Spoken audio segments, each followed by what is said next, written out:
आगामी विधानसभा चुनाव के मद्देनजर भारतीय जनता पार्टी के कार्यकर्ताओं पर लगातार हो रहे हमले एवं भाजपा नेता दिग्विजय सिंह के घर के बाहर गोली चलने की घटना को लेकर भाजपा के आसनसोल जिला की ओर से जामुड़िया निंगा मोड़ स्थित सिटी रेसिडेंसी होटल में बुधवार की संध्या एक संवाददाता सम्मेलन आयोजित की गई।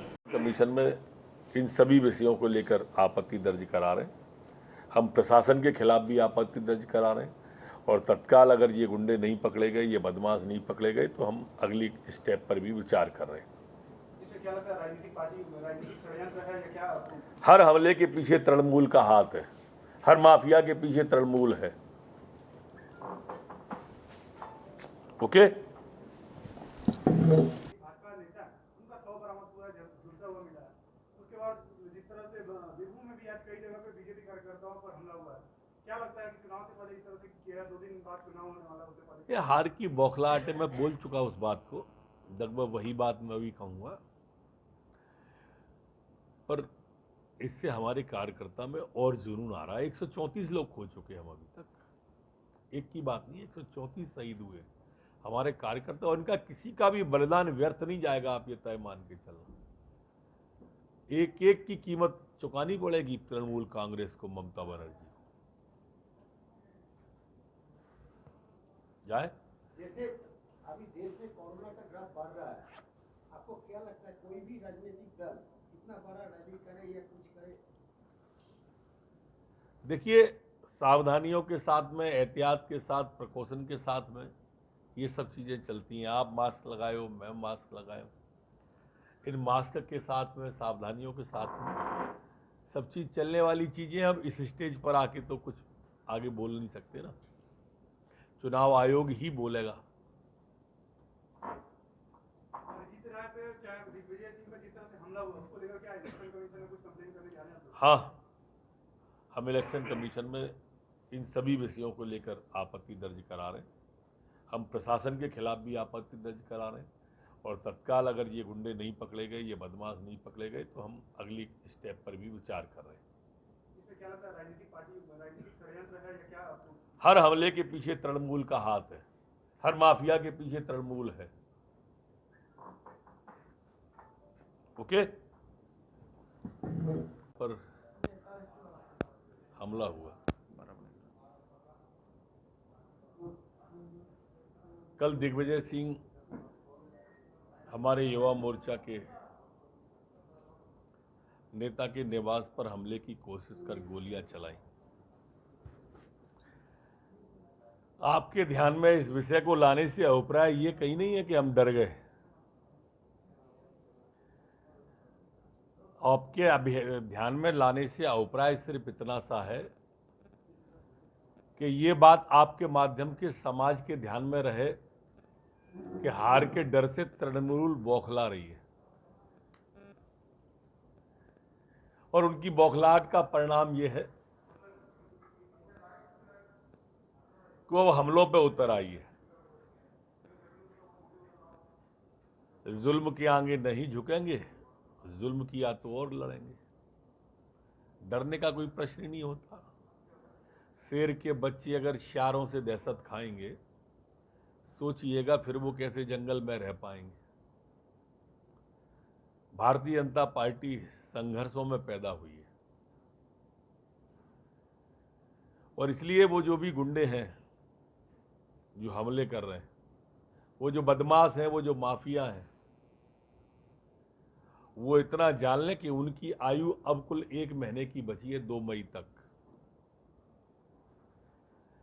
भाजपा की सरकार आते ही एक एक को, चाहे वो पाताल में छुपे होंगे, वहां से भी खींच के लाएंगे। एक एक हथकड़ियों के नीचे होंगे, सलाखों के पीछे होंगे।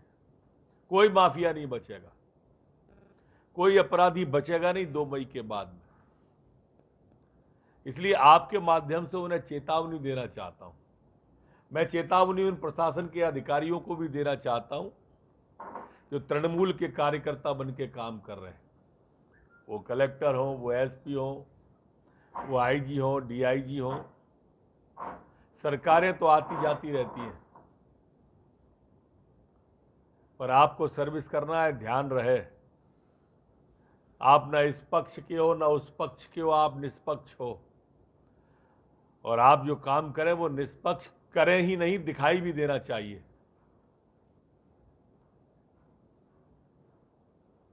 आपसे सहयोग इस मामले में भी चाहता था कि ये अधिकारियों तक भी संदेश पहुंचे। मित्रों, भारतीय जनता पार्टी के लिए जनता खड़ी हो गई है चुनाव लड़ने को। हमारे माननीय अमित शाह जी ने, केंद्रीय गृह मंत्री जी ने जो घोषणा पत्र जारी किया, वो आम आवाम के दिल को छूता हुआ घोषणा पत्र था। वो आम गरीब के दिल को छूता हुआ घोषणा पत्र था। आम महिलाओं के मर्म को छूता हुआ घोषणा पत्र था। जिस तरह की घोषणाएं की, आकर्षक घोषणाएं की, और ये पूरा हिंदुस्तान जानता है कि भारतीय जनता पार्टी जो कहती है वो करती है। हम बचपन से कहते थे, जहां हुए बलिदान मुखर्जी वो कश्मीर हमारा है।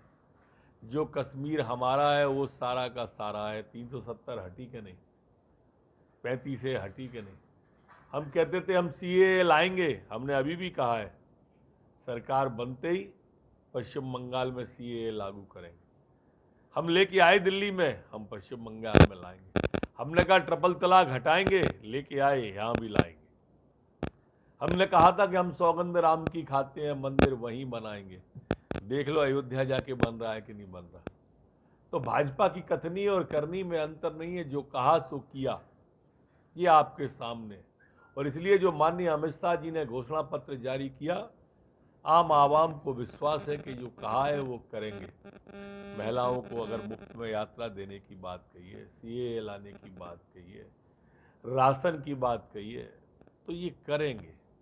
मैं आज तक नहीं समझ पाया कि ममता बनर्जी ने खेला होवे तो कहा, रोजगार होवे क्यों नहीं कहा, विकास होवे क्यों नहीं कहा। सिर्फ इसलिए नहीं कहा कि अगर वो कहती तो लोग पूछ लेते कि 10 साल में क्या किया वो बताओ, और 10 साल में कुछ किया ही नहीं था तो क्या बताती। हमने हिंदुस्तान के अंदर इतनी अकर्मण्य, निष्क्रिय और फेल सरकार नहीं देखी जितनी अकर्मण्य, निष्क्रिय और फेल सरकार पश्चिम बंगाल की है। किसान को आने वाले पैसे को ही नहीं डाला किसान के खाते में। क्यों? इसका जवाब नहीं है दीदी के पास। 5 लाख रुपया गरीब को इलाज के लिए आने वाला था, दीदी ने नहीं आने दिया। क्यों? इसका जवाब नहीं दे रही हूं। उज्ज्वला योजना के गैस कलेक्शन अभी तक सब गरीबों को पहुंच जाने थे, क्यों नहीं पहुंचे? अभी तक सब गरीब को प्रधानमंत्री आवास मिल जाने थे, क्यों नहीं मिले? इसका जवाब नहीं है। विषयांतर करना, हमको बाहर का बता रही है, घुसपैठियों को घर का बता रही है। और इसलिए अब पश्चिम बंगाल की जनता ने मन बना लिया है, 2 मई दीदी गई, अब की बार भाजपा की 200 पार। आपका कोई सवाल हो तो कीजिए, फ्री फॉर ऑल है, कोई भी कुछ भी पूछ सकता है। कल दिग्विजय सिंह हमारे युवा मोर्चा के नेता के निवास पर हमले की कोशिश कर गोलियां चलाई। आपके ध्यान में इस विषय को लाने से अभिप्राय ये कहीं नहीं है कि हम डर गए। आपके ध्यान में लाने से अभिप्राय सिर्फ इतना सा है कि ये बात आपके माध्यम के समाज के ध्यान में रहे कि हार के डर से तृणमूल बौखला रही है। काट का परिणाम ये है कि वो हमलों पे उतर आई है। जुल्म के आगे नहीं झुकेंगे, जुल्म किया तो और लड़ेंगे। डरने का कोई प्रश्न ही नहीं होता। शेर के बच्चे अगर शारों से दहशत खाएंगे, सोचिएगा फिर वो कैसे जंगल में रह पाएंगे। भारतीय जनता पार्टी संघर्षों में पैदा हुई है, और इसलिए वो जो भी गुंडे हैं जो हमले कर रहे हैं, वो जो बदमाश हैं, वो जो माफिया हैं, वो इतना जान लें कि उनकी आयु अब कुल 1 महीने की बची है, 2 मई तक। भाजपा की सरकार आते ही एक एक को, चाहे वो पाताल में छुपे होंगे, वहां से भी खींच के लाएंगे। एक एक हथकड़ियों के नीचे होंगे, सलाखों के पीछे होंगे। कोई माफिया नहीं बचेगा, कोई अपराधी बचेगा नहीं 2 मई के बाद में। इसलिए आपके माध्यम से उन्हें चेतावनी देना चाहता हूं। मैं चेतावनी उन प्रशासन के अधिकारियों को भी देना चाहता हूं जो तृणमूल के कार्यकर्ता बन के काम कर रहे हैं। वो कलेक्टर हो, वो एसपी हो, वो आईजी हो, डीआईजी हो। सरकारें तो आती जाती रहती हैं, पर आपको सर्विस करना है, ध्यान रहे। आप ना इस पक्ष के हो ना उस पक्ष के हो, आप निष्पक्ष हो। और आप जो काम करें वो निष्पक्ष करें ही नहीं, दिखाई भी देना चाहिए।